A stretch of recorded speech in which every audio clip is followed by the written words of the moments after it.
點樣去評論佢。但係我講咗點有趣嘅嘢先啦。咁大家都知道咧，即係佢話佢有個女朋友，個女朋友28年前死咗。咁咧就係呢一個，原來咧個女朋友死之前咧，佢冇向過個女朋友試過愛嘅，佢又得將佢作為係即係一生一世嘅戀人。我呢個真係覺得非常之奇怪，呢一個係即係將佢埋咗喺心裏邊嗰個，即係佢未死刻已經大家已經相處咗10幾20年，你冇向佢表達過任何嘅愛意，然後咧佢就死咗啦。咁死咗咧，你咧就話即係為咗即係一路都係一生人咧，淨係愛呢一個終身不娶。咁呢個真係即係呢個真係非常奇怪嘅嘢嚟嘅。咁但係我而家讀佢一段嘢俾你聽，佢係咁講嘅。呢個係司徒華親筆寫嘅嘢。只要兩人在內心裏彼此有共同的理念，深深地傾慕、尊敬、愛護，便心有靈犀一點通，又何必親近呢？這樣的感情不是更可貴嗎？即係我係調翻轉頭啊！既然兩個人係互相愛護，心有靈犀一點通，點解唔可以親近呢？即係 why not 咧咁樣？點解你要迴避咗親近呢？我咪話點解要親近啊？嘛個問題，你係咪即係如果你好中意一個人，我諗下你係咪都想摸拖下佢手啊，摸下佢塊面啊，錫佢一啖啊咁樣樣嘅咧？呢個係一個好自然嘅嘢嚟咧，呢個係佢我諗或者挨下佢係咁樣咧嘅即係呢啲官方辭令嚟嘅啫，因為佢有道德包袱。佢又話啦，呢一個唔使開花結果嘅。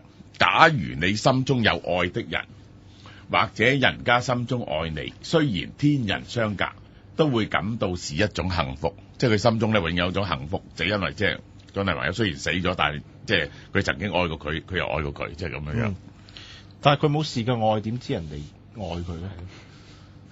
咁佢感覺到，佢自己感覺到。OK。咁就係即係呢種係嗰陣時有啲以前啊嘅教父文人啦，20-30年代多啲講柏拉圖式戀愛嘅，你講柏拉圖式戀愛，柏拉圖式戀愛，即係以前即係你講希臘時代嗰種，即係冇性，淨係得。柏拉圖式戀愛咧就咁樣。柏拉圖咧認為咧世事咧只不過係一個拙劣嘅倒影，而係咧喺個世界入邊咧有個 original type 咁啊，即係隻馬，有隻完整嘅馬喺度。我哋見到世界上嘅係馬嘅倒影，你明唔明啊？咁我哋咧就嗰個世界係咁樣樣嘅。柏拉圖係認為咁，我哋望到火光下邊嘅倒影嘅啫，喺個山洞入邊，即係咁樣。咁係有真正嘅美嘅存在，喺真正完整嘅存在。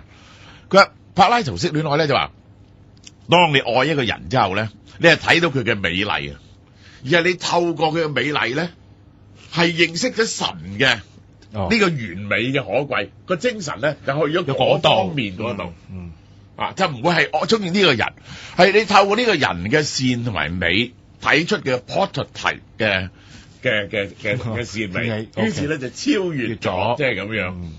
咁所以嗰啲譬如親昵嘅行為啊，呢啲完全係已經超越咗㗎啦。係呢個係超越咗啦。可有可無，甚至唔需要嘅已經係。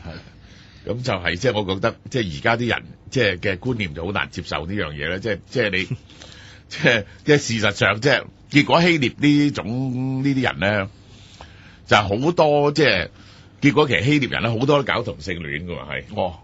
即係亞歷山大都係㗎，即係佢哋變咗好中意嗰啲後生啊、健康啊嘅細路仔，即係變咗係。即係佢覺得嗰種係一種最高貴嘅愛情嚟㗎嘛，呢一個係。我諗嗰個時代嘅人，如果唔搞同性戀，反為倒翻轉俾人歧視翻轉頭咯，係怪人。即係嗰個係潮流嚟嘅。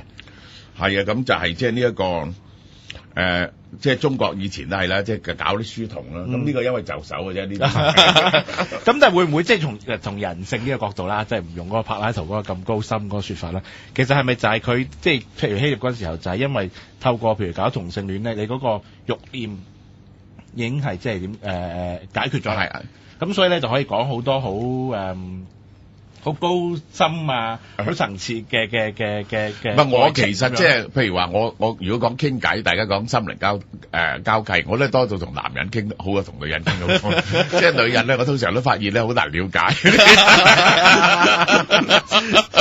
係咪啊？點解咧？唔係女人咧，即係咧，佢啲 thinking 咧唔係咁嘅。呢個我詳細解釋講。佢哋第二種型嘅，係即係我哋嘅人類係即係7.1。佢係7.1型，男人係7.2型嚟嘅，佢係。但係你揀嘅女已經算係話，即係擇偶條件係有比較聰明啲嘅，係啦，比較聰明啲，比較肯諗嘢啲嘅，即係都你都覺得係溝通唔到，溝通好難溝通嘅，女人係好難溝通嘅。